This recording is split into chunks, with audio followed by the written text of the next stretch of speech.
Welcome to Werezilla's Retrospective. I'm your host, Werezilla. Here we go again. We are entering unfamiliar territory with the next few Bayformers films. It's probably not a surprise to hear that after the second movie, I lost any motivation I might have had to see any further sequels in theaters. Meaning for the next few reviews, this will be my first time seeing these movies. I mean, this came out around the same time as Transformers Prime, and if I was going to pay attention to anything, it was going to be the show. History has certainly vindicated Prime, as it's become one of the most beloved shows in Transformers history. Dark of the Moon's reputation is, well, it's better than Revenge of the Fallen. But then again, so is Armada, and Super God Master Force. Even Power of the Primes is better than Revenge of the Fallen. Talk about setting the bar low. Now, is Revenge of the Fallen as bad as Energon? We're not here to answer that question. Today is all about Dark of the Moon, the third film in the Bayformers series. With no writer's strike hampering the crew, this can only be an improvement, right? Yes, it is an improvement over the second film, but is it a good movie? I'm Wang. Deep Wang. Or maybe saying it's good is not the right term to use. It can at least be entertaining.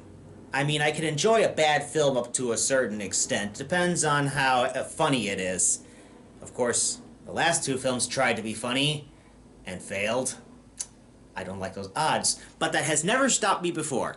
Let us begin. Part 3. Bayformers Pink Floyd reference. And from a fellow space traveler, it's a true honor. The honor is mine. They convinced Buzz Aldrin to be in this movie. I realize they're trying to be respectful in this scene, but it's kind of undermined by the basic setup of the movie. A moon landing conspiracy. That Aldrin and Armstrong discovered an alien spacecraft on the moon when they landed, with themselves and much of the NASA crew sworn to secrecy on what they found. That alien ship being the film's version of the Ark, and on board is Optimus Prime's predecessor, Sentinel Prime. He's restored using the Matrix acquired from the last film, revealing he's played by Leonard Nimoy. An earlier scene foreshadowed his appearance in a not exactly subtle way. Ah, shit, I seen this one. This is the one where Spock goes nuts. But he's one of the highlights of the film.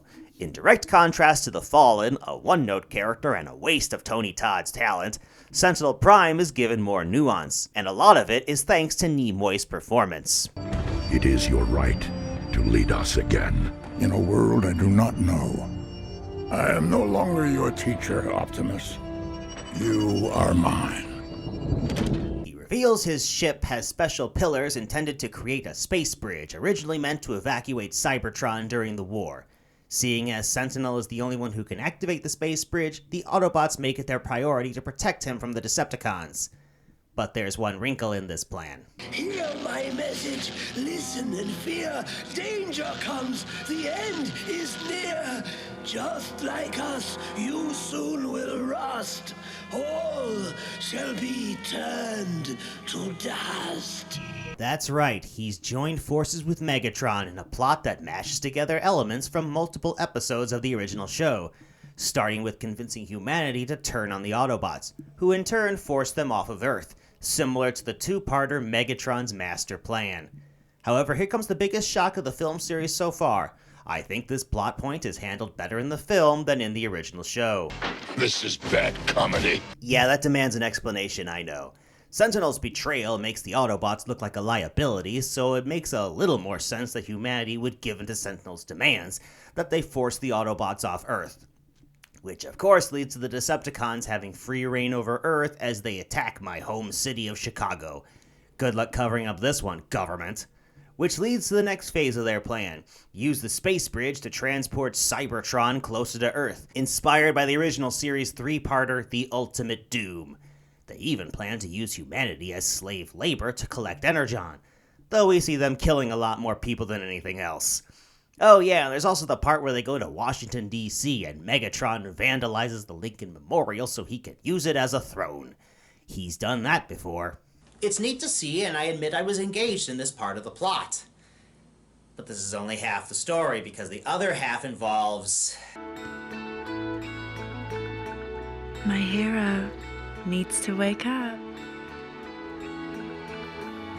Yep. Here we go again. Indeed. One major downside to the first half of the movie is our recurring human protagonist, Sam. He feels unappreciated for what he contributed to the Autobots in the previous films and wants to be more involved in their affairs. He's also out of college and looking for a job, none of which is helped by the fact that he acts like an entitled jerk for most of his side story. It's hard to sympathize with him this time around, especially when he's rude to Bumblebee. And then there's his jealousy when it comes to his new girlfriend, Carly. Yes, that is a name from the original series, but to say she's an adaptation of the character would be generous at best. She's a placeholder for Michaela with none of the characteristics that made her interesting. This Carly is primarily here for the sake of fan service. Despite lip service being paid to her and Sam being in love, what we're shown is primarily two people who are physically attracted to each other and nothing more. It doesn't help that the actors don't have much chemistry with each other, which is what makes it come across as shallow.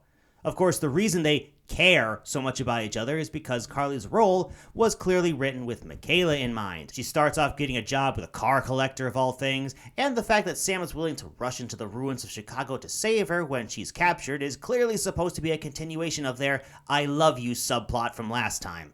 You want to know why she's gone? Because of the fallout between Megan Fox and Michael Bay. I've mentioned before that these two have had their differences on set, and as the common story goes, Megan Fox once said that working for Michael Bay often felt like working for Hitler. Given Michael Bay was originally chosen for the role of director by Steven Spielberg, the man who directed Schindler's List, he didn't appreciate Fox's words. So she was off the production faster than Gina Carano. There's a lot of forced drama in regards to Sam being jealous of her new boss, which is where Sam is at his worst. It turns out her boss is a collaborator with the Decepticons, allowing him and Soundwave to take her hostage, leaving her largely useless for much of the second half of the movie. It's only when she confronts Megatron that Carly is finally a character, by convincing him Sentinel has effectively taken command of the Decepticons from him. Maybe it's a good thing that Sentinel carries much of the bad guy role in this movie, because the Decepticons are primarily, say it with me now everyone, enemies to fight and not really characters. Outside of the usual faces, Megatron, Starscream, and Soundwave. I mean, Shockwave is also in the movie, and was very prominently shown in the marketing, but he's largely just a boss battle for Optimus more than anything. Hey wait, that building Optimus is hanging from. I know for a fact that building isn't in Chicago. Let me look it up. Yeah, the CCTV headquarters in Beijing. There is one standout new Decepticon, Laserbeak, and like all versions of the character, he's very good at his job, assassinating human collaborators when they have outlived their purpose. Welcome, Laserbeak. Unlike some of my other warriors, you never fail me. Oh, and look among the no-name faces, it's Barricade. After vanishing without a trace in the first movie, he gets to appear in this one, executing one of the Autobots while speaking with the voice of Soundwave.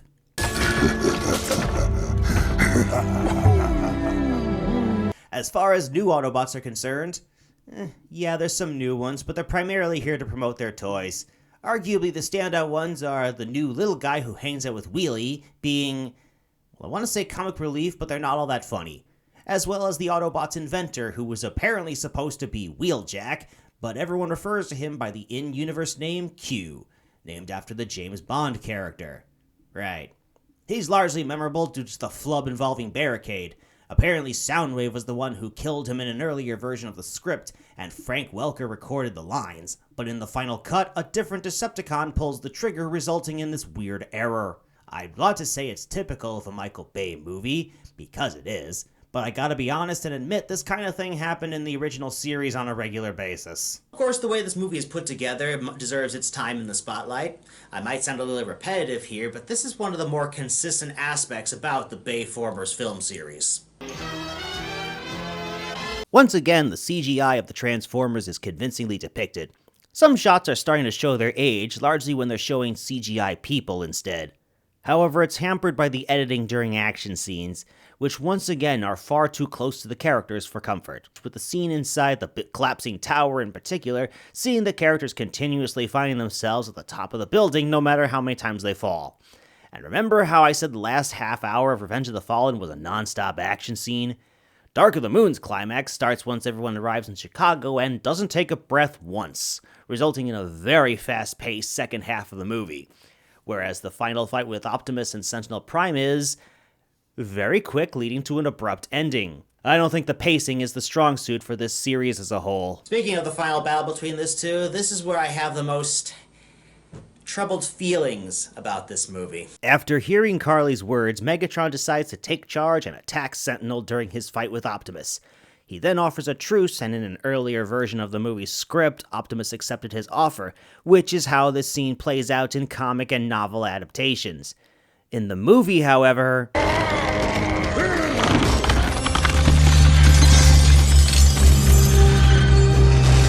Like, what? Does that seem like something any version of Optimus would do, including this one? Wait, what's he doing now? No, Optimus! Sweet Vector Sigma! What is with the live-action version of Optimus and how quick he is to just straight-up execute people? Compared to most other versions who are willing to spare the life of an enemy even when there's a good chance it'll backfire later. It's consistent with action movie stars, but applying it to Optimus is jarring. I'm reminded of something his actor, Peter Cullen, once said. When he originally auditioned for the role of Optimus back in the 80s, he sought out advice from his older brother, Larry Cullen. And his face got somber, and he said, Peter, if you're going to be a hero, be a real hero. Don't be a Hollywood hero type with all the BS and all the yelling and screaming and trying to be tough. Be strong enough to be gentle. And looking back on it, it's hard to say this applies to the Bayformers version of Optimus. Unsurprisingly, Peter Cullen hated this line. We will kill them all. So let's talk about something better. Well, okay, it's more like a mixed bag, and that's the quirky errors I've been keeping track of in the film series. There's the mix-up with Barricade having Soundwave's voice, and the presence of a building from Beijing being present in Chicago, and then there's also what happens when Cybertron reaches Earth's orbit. That's right, nothing! When this happened in the cartoon, it caused geological disaster all over Earth as a result of being so close to each other. So on a scale of realism, cheesy cartoons from the 1980s are more realistic than summer blockbusters of the 2010s. Everybody got that? It'll be on the test later. Also, Agent Simmons gets to be in this movie, having become rich off a book he wrote, one that isn't taken very seriously. It's his own fault for accepting an interview with Bill O'Reilly, so of course he's going to lose credibility associating with that guy. This isn't a very subtle movie. It's very proud of the fact Leonard Nimoy is part of the cast. There's the part where Wheelie and Brains are watching Star Trek, and then there's the space bridge pillars that resemble the Genesis device from Star Trek II. And of course, Sentinel Prime says this. You simply fail to understand that the needs of the many outweigh the needs of the few. Honestly, I don't know how to feel about that. It doesn't make me throw up my hands in frustration like Spock screaming Khan during Star Trek Into Darkness, so that's a plus. It's starting to look more and more like a mixed bag is a great way of describing this film in general. It's got some good effects, good performances by Peter Cullen and Leonard Nimoy, and some interesting reimaginings of old ideas in Transformers, which we will see again thanks to this movie setting a new standard for Sentinel Prime's character as a corrupt leader and antagonistic predecessor to Optimus. But it's held down by the unlikable human characters and frenetic editing during the fight scenes. You can take this however you wish, but you want to know who I think would enjoy this movie a lot? Conspiracy theorists. You got the Ark wreckage on the moon being kept a secret, and the Decepticons' human collaborators. It gives Soundwave and Laserbeak something to do. You can take that as a positive or negative. Guess it depends on how you're feeling that day. My next review will of course be a continuation of the Kamen Rider retrospective. And of course, you can expect me to talk about the rest of the Bayformers film franchise throughout the year.